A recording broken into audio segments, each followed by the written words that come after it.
There you are again. Happy as could be, all good friends and jolly good company. Now, let's talk.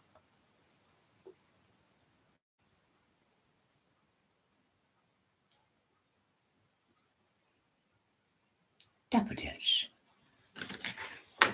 We have them grown here now, have them grown in the garden. My late wife was great. She had green fingers. She planted daffodils and they come up. In spite of the weather and it being cold and windy, out they come, and including a bit earlier snowdrops. And they're a lovely little sight. Have some in the front garden. I didn't check just to see if there are any there because they're the first. I know before. Yeah, look at that. Isn't that lovely? Yeah, daffodils. And they used to have a thing called as well tulips. I don't think she planted tulips, and they often come up the same time. And of course, you've the song "Tulips from Amsterdam." They do a lot of flowers, and even in this country, their trucks come with flowers going to flower shops. They have a flat country that and kind of I won't call them rivers, but dikes, and it's the highest mountain is only 312 foot high. Sure, I mean you're just on the flat ground all the time, so that's why bicycles are so popular there because it's flat ground and it's very low lying. So they've done great work in the sense of a country. It is not bigger than a province in this country. It's small, but look at the influence they had throughout the world by way of conquering other countries. There you are. So, tulips from Amsterdam. And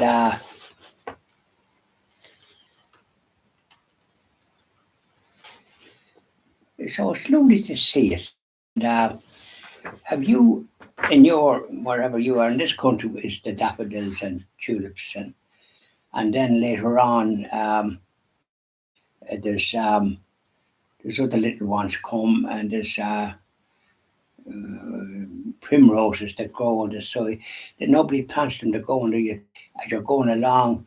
Suddenly you see them in the on the ditches, the side of the ditches, and they come up and they're beauty. This is the beauty of our Savior God. He does all these things.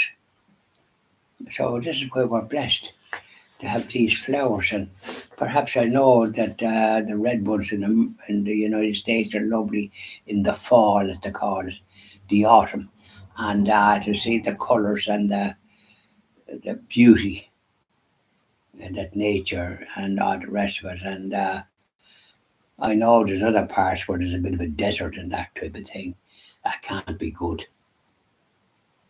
And I often heard of Route 66. Nourish, my friend Eamon's son is in New York, Stephen. But him and a girlfriend that he had at the time that he was engaged to, and they took a trip on this Route 66 and stayed in various places. And he got a job in some place in the middle of nowhere. I forget what it was. I think he was a glass blower by profession, and so yeah, they travelled and then wound up in California, and he liked California, but the one that he was engaged to from actually from this country, Wicklow, and they have a registration on the cars WW. Sometimes it's called something else by people. Anyway, Wicklow. And so she didn't like want it, and anyway, that petered out. I met her one time when he was back in with his father's house. I happened to be up there. I think my late wife was there as well, and met this one. And somehow or other, I didn't see this, or you call it joy. You know the way when you come across a couple that you haven't seen before. And I don't think I'd met this lad who was in the United States. He's got the green card, so he's Everton official, and he'll be returning in a couple of years. He was a member of the electrical union, which is very strong in over there. He lives in Queens, Woodside, I think, and I know it because my late wife had a sister um, in Queens, in a nice area with detached houses and a detached house, and lovely garden and a couple of balconies looking out in the back garden. It was very nice. So and there was lovely flowers as well, wherever she got them. And I think somebody looked after the garden. As a matter of fact, myself, my late wife, and her sister Rose, who's gone to our maker in November 22. Um, she we were on the balcony, the three of us, and I think this fellow was the gardener, youngish man, and took the photograph, and very nice to just see it, like a little memento, and with the one of me sitting in the sitting room reading some of the papers over there, because I always like to see what way they handle things. And then of course you could get mass then in the local church. It was very happy, and a good sermon from the priest. So I had happy memories of that, and visited St. Patrick's Cathedral when I was there. Oh, that was a great honour. And the funny thing is, there was two, just the same day there was there earlier, there had been two bishops, consecrated bishops. And one was Bishop Tobin at the time. That was in 2004. And I think there was Cardinal Tobin in whatever city he's in. And then there was another one with a kind of an Italian name. I can't think of his name. I know Mother Angelica was Italian, and she's always yapping about it, the Italian and all the rest of it, the way they go on. Doesn't seem to mention much about Irish. You want to get on well there, you'd want to have Italian descent. But not all of us have. And like there was unity between the Irish and the Italians and Catholics and that, because the Irish immigrants helped build St. Patrick's Cathedral, which was world renowned. And I had the pleasure of visiting. Then St. Patrick's Day Parade in New York is one of the biggest in the world. That's for hours.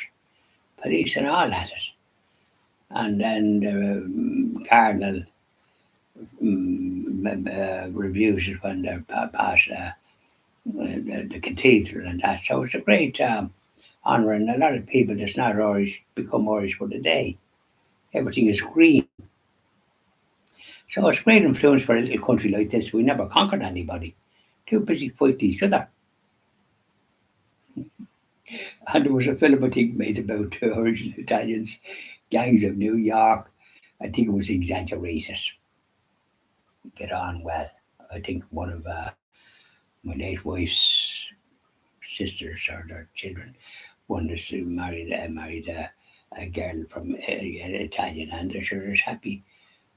Catholics are as happy as that. I haven't been there since 2004. Because when you get on, people are that you met or gone to their maker, and it's always a sad thing, isn't it? You find that yourself as you're getting on.